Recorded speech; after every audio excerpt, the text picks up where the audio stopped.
Hello there, welcome back. So I got this 2013 Dodge Dart. I don't know if you all ever see anything like this before.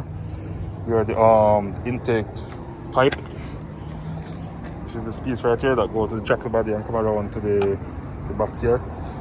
So it cracked open. Let's see if I can show you guys. So you can see that big crack open. So what I'm going to do, I'm going to use some JB weld and fix it, but first I want to clean the surface and tape it, so when I apply the glue, the JB weld doesn't go down in there. So I'm going to tape it with this tape, guys. I'll show you the other part of the video. Alright now guys, so I apply some tape on the seam of the crack here. So I'm going to mix up the JB weld, so I put two of them together, mix it really good, and I want to apply it to the surface here so it can dry, and then put it back over there. So stay tuned.